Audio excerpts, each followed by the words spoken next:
Das Geheimnis um den Leinerwald. Ein Zeitzeuge, dessen Identität rätselhaft ist, schrieb dem Land einen Brief, wo er von Raubkunsteinlagerungen berichtete. Der Mann, der sich als Luftwaffensoldat vorstellte, soll in Wahrheit ein Offizier der SS gewesen sein, der zum Stab des Reichsführers SS gehörte, kunstbegeistert war und tatsächlich an der Verlagerung des legendären Bernsteinzimmers beteiligt, jedoch 1945 spurlos verschwand und 1946 für tot erklärt wurde. Jahrelang hat der frühere DEFA-Dokumentarfilmer recherchiert. Jetzt sagt er, wir haben es, das berühmte Bernsteinzimmer. Er stellte Forderungen an die Politik und im Gegenzug verrät er, wo diese Kunstgüter der Nazis eingelagert sind. Dieser Mann sprach davon, dass Altenburg auf einem großen Schatz sitzen würde. Forscher entdeckten anhand von Messungen große unterirdische Bunker. Diese Bunker sollen bereits 1964 von Agenten der Staatssicherheit der DDR geöffnet worden sein. Denn da waren schon viele, die den Leinerwald durchsuchten. Schatzsucher mit Sonden waren darunter. Auch Geheimdienstler mit Parteiauftrag. Die Stasi streute ein Gerücht, dass Gas aus diesen Bunkern bei der Öffnung ausgetreten sei und man daraufhin den Zugang verschlossen hat. Zeitzeugen hingegen dementieren Gasaustritt und sagen aus, dass man dort unten Kisten geborgen hat. Ihr Inhalt geheim.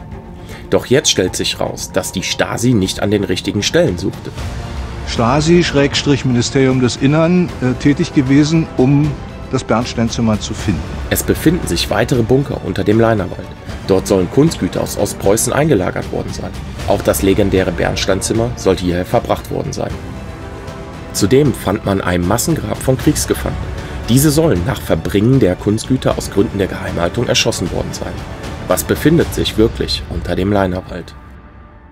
Mitte der 1990er Jahre betrat ein Zeitzeuge die Bühne des Leinerwaldes. Er schrieb dem damaligen Landrat einen Brief. Was in diesem Brief stand, lässt einem das Blut in den Adern gefrieren. Dieser Mann gab an, ein ehemaliger Soldat der deutschen Luftwaffe gewesen zu sein und dass er unter dem Leinerwald unterirdische Anlagen bauen musste. Nach Teilfertigstellung soll dort etwas Wertvolles eingelagert worden sein. Er schrieb, Zitat, Altenburg sitzt auf einem großen Schatz. Dieser Mann gab an, jemand zu sein, der er nicht ist. Er soll nicht etwa bei der Luftwaffe gewesen sein, sondern Soldat der SS. Somit hatte er Kenntnis über Verlagerungen vor Kriegsende. Die Zeitzeugen, die diesen Mann persönlich kannten, sagten aus, dass er nach seinem Auftreten tatsächlich in diese Einheiten einzusortieren wäre. Verblüffende Ähnlichkeit besitzt Ernst Korowitz mit Karl Hubertus Arndt Albert Julius Graf von Schimmelmann. Parteinummer 58858, SS-Nummer 988. Ein SS-Offizier, der den letzten Rang eines Obersturmbannführers bekleidete, der sehr kunstinteressiert war und seit 1945 als verschollen galt und im Jahre 1946 für tot erklärt wurde. Schimmelmann soll tatsächlich den Auftrag erhalten haben, das Bernsteinzimmer aus Königsberg zu verbringen. Laut Akten der Stasi soll Schimmelmann ein sehr wichtiges Objekt in Sicherheit gebracht haben. Mit wichtigem Objekt kann wirklich das Bernsteinzimmer gemeint gewesen sein, so die Offiziere der Stasi. Ob Schimmelmann wirklich den Namen Korowitz annahm, bleibt jedoch offen. Weiter geht hervor, dass das Bernsteinzimmer vom Flugfeld Heiligenball mit Ju-52-Maschinen ausgeflogen worden sei, mit dem Ziel Flughafen Altenburg bei Nobitz. Schimmelmann soll den Transport überwacht haben. Der Herr, der sich selber als Korowitz vorstellte, hat noch vor Kriegsende eine neue Identität erhalten, da er als Geheimnisträger Ziel alliierter Geheimdienste war. Nach der Wende wollte er jedoch diesen Schatz preisgeben. Er stellte somit Forderungen an das Land. Und er wollte für diese Informationen entlohnt werden. Als man ihm mitteilte, dass bei Raubkunst kein Finderlohn gezahlt wird, sprang er ab. Jedoch tauchte er selbst im Leinerwald auf. Zu der Zeit, als ein US-Amerikaner nach einem Bunkereingang suchte. Dort hat der vermeintliche Soldat der deutschen Luftwaffe gesagt, dass man nicht an der richtigen Stelle suchen würde.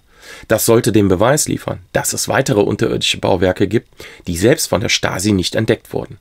Als er sah, wo man den Bagger ansetzte, verschwand der Zeitzeuge und wurde nie wieder im Leinerwald gesehen. Was er wohl genau dort verlagerte, wird er mit an sein Grab genommen haben. Ob wirklich das legendäre Bernsteinzimmer oder Teile davon unter dem Leinerwald in streng geheimen unterirdischen Anlagen auf ihre Entdeckung warten, bleibt somit ungeklärt. Ja, also es kam dann in den 90er Jahren, 92, 93, kam dann ein Zeitzeuge auf dem Flugplatz. Der hat den damaligen Heimatforscher angesprochen, ob er ihm den Eingangsbereich mal zeigen könnte, weil es hat sich ja nur einiges geändert auf dem Flugplatz. Und ja, das hat der damalige Heimatforscher ihm gezeigt. Und der Zeitzeuge, der heißt Ernst Kurzowitsch, stammt aus Niederösterreich, ist verstorben 3. Februar 2000. Habe ich jetzt hier die Sterbeurkunde von seinem Sohn bekommen, von Rudolf. Und er hat damals seinen Vater hier von Niederösterreich nach Altenburg, Leinawald geschafft. Und ja, was interessant ist, der Ernst Kurzowitsch hat in den 80er Jahren ein Buch rausgebracht, das nennt sich Die Brücke, ein österreichisches Schicksal, wurde von Leikam Verlag Graz rausgebracht und da hat er den Namen Ernie Karzowitsch getragen in dem Buch. Das ist natürlich schon mal ein bisschen kurios, weil er hat dann nochmal 1994 ein Buch rausgebracht und da steht wieder drin, statt Ernie Karzowitsch, sondern Ernst Kurzowitsch. Und das ist auch der Name, mit dem er sich beim Grabungsleiter dann so vorgestellt hat. Hatte noch einen alten Wehrpass mitgebracht. Es fehlte halt bloß die Seite mit Passbild. Was interessant ist, in dem Buch schreibt er, man schrieb Februar, der Winter war in dieser Gegend schon vorüber. Wir hatten einen ganzen Bau für uns 80 Mann und erhielten Befehl, eine unterirdische Werft zu bauen. Mit Pickel und Schaufeln. Schubkarren dienten als Transportmittel, lächerlich. Aber egal, man muss etwas tun. Im Keller des Baus hatten wir einen eigenen Gefechtsstand eingerichtet, bestehend aus einem Radio. Ich musste immer Nachrichten hören und den Hauptmann berichten, was es Neues gibt. Dann schreibt er noch, schließlich kam der April 1945. Ich saß im Keller beim Radio, als von einem Ami-Sender die Meldung kam, eine Gruppe von 90 Panzern stößt fächerförmig von Jena in Richtung Altenburg vor. Also das hat er Mitte der 80er Jahre geschrieben, das Buch. Und da steht halt noch seine ganzen Erlebnisse, wo er da überall war. Und ist auf jeden Fall Beweis, dass er definitiv in Altenburg war. Und und dieser Mensch hat auch den damaligen Landrat Christian Gumprecht einen Brief geschickt. Das ist natürlich jetzt sehr kurios und da steht drin, dass Altenburg auf einem großen Schatz sitzen würde. Und dieser Brief ging auch nochmal an das Schlossmuseum in Altenburg.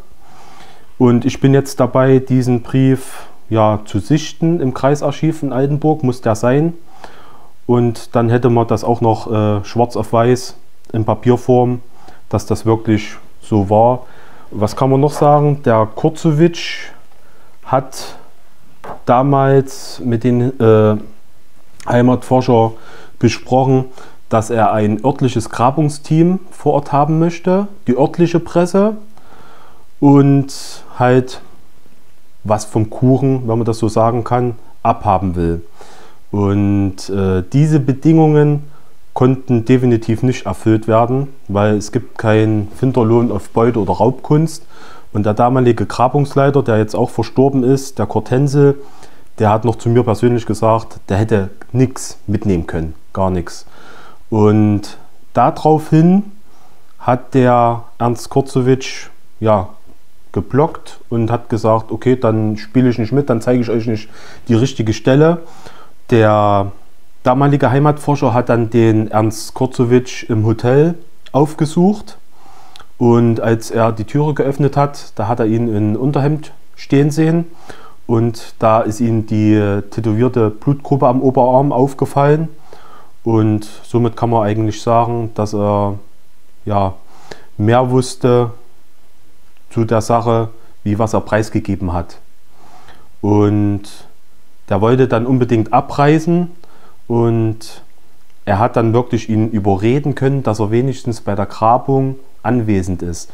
Und was vielleicht noch wichtig ist, er hat immer gesagt, an der Stelle, wo Norman Scott 1996 gegraben hat, da hat er immer gesagt, hier werdet ihr nichts finden. Ne? Und es wurde dieser alte Schacht, der 64 geöffnet worden ist, wurde ja getroffen und man hat halt diese ganzen Verfüllungssachen vom 64, was der Forst dort reingeschmissen hat, das hat man ja auch rausgeholt. Was auf jeden Fall ja geschichtlich überliefert ist, dass in Altenburg das Kampfgeschwader 3 stationiert gewesen ist, und zwar speziell die 3. Gruppe, bestehend aus 3 Staffeln, 7. bis 9. Staffel. Und man nannte das auch das Altenburger Geschwader.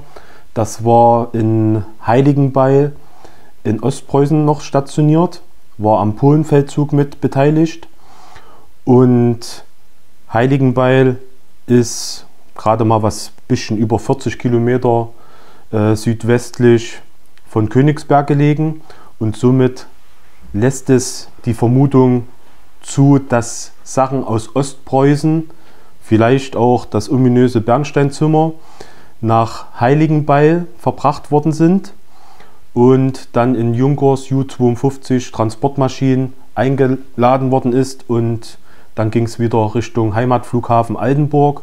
Und man sieht auch auf Luftaufnahmebildern, dass da einige Maschinen von diesem Typ Ju-52 stehen. Und die Kriegsgefangenen hatten wahrscheinlich dann die Aufgabe, diese Sachen noch auszuladen. Und das ist auch in der Nähe das Massengrab, was da exhumiert worden ist. Es gibt noch Zeugen, oder Piloten, besser gesagt, das sind ja die Zeugen, die auch den Heimatforscher damals in den 90er Jahren berichtet haben. Die haben sich halt immer mal in den Offizierscasino getroffen, wo das noch alles existierte, was jetzt mittlerweile alles abgerissen ist. Und die sprachen auch mit den Heimatforscher damals in den 90er Jahren, dass hier ein unterirdischer Flugzeughangar existierte und dass die Kisten gebracht hatten, aber deren Inhalt sie nicht kennen, ausgeladen worden sind, und ja, dann hatten die ihren Auftrag erfüllt und sind dann wieder weg. Ja, also die Verbindung zwischen den 2 Flughäfen ist da. Das ist schon kurios, ne? Da reißt die erste Seite raus, weil anhand des Passbildes von 45 hätte man dann anhand anderer Bilder feststellen können, wer er wirklich gewesen ist, also seine echte Identität feststellen können. Und es ist halt ja kurios, ne? Einmal Ernst Kurzowitsch und dann einmal Ernie Karsowitsch. Ja, dann habe ich einen Namen und der Name steht auf jedem Buch gleich drauf. Also es sei denn, man hat wirklich irgendwas zu verschleiern oder ja, weiß halt was. Ein weiteres Indiz geben die Massengräber von den sowjetischen Kriegsgefangenen. Diese Gefangenen konnten an dem Bau und dem Dienstbetrieb des unterirdischen Flugzeughangars mitgewirkt haben und waren dann vor Rückzug der Luftwaffe vor den US-Amerikanern erschossen worden. Wahrscheinlicher ist es aber, dass diese gefangenen Soldaten an der Verlagerung von Kunstgegenständen mitgewirkt haben und nach Abschluss dann ermordet wurden. Also wir stehen jetzt im Prinzip in dem Bereich, wo die Kriegsgräberfürsorge... Dass hier gegraben worden ist, das ist kein gewachsener Boden mehr. Ja. Ja, und die kleinen Bäumchen sind nun seit 2011 wieder gewachsen. Das sind dann nur schon viele, viele Jahre her. Und hier hat man 70 quasi Leichname aus dem Boden geholt. Und da hinten muss das zweite gewesen sein, anhand der Luftaufnahmen. Ja. Und warum hat man das nicht mehr gemacht? Tja, das ist die gute Frage, weil wahrscheinlich dann noch höhere Bestattungskosten. Es gab ja auch den Streitfall, der Bürgermeister in Langleuber-Niederheim wollte die nicht zu sich nehmen auf dem Friedhof. Und der Bürgermeister in Nobitz hat sich aber dann bereit erklärt, weil hier die Gemeindegrenze lang geht. Ach so, das ist die Grenze. Die Startbahn ist im Prinzip auch die Grenzlinie. Dahinter ist Gemeinde Langleuber-Niederheim und jetzt sind wir wieder auf der Gemeinde Nobitz. Ach so, okay. Und somit war die Zuständigkeit für die Gemeinde Nobitz gegeben. Weil das auf den ihren auf den ihren Flur steht, na klar. Ja, klar. Die haben 2 schöne Säulen gesetzt in Erinnerung. Kann man sich angucken hier auf dem Nobitzer Friedhof. Und ja, das Traurige an der Sache ist bloß, dass 96 schon hier an dieser Stelle mit einem UB-20-Bagger gegraben worden ist von den Heimatforschern und Knochen rausgeholt worden sind. Daraufhin hat er die zuständige Staatsanwaltschaft in Gera informiert. Die kamen dann hierher und wollte sehen, was wirklich hier an der Sache dran ist. Ja.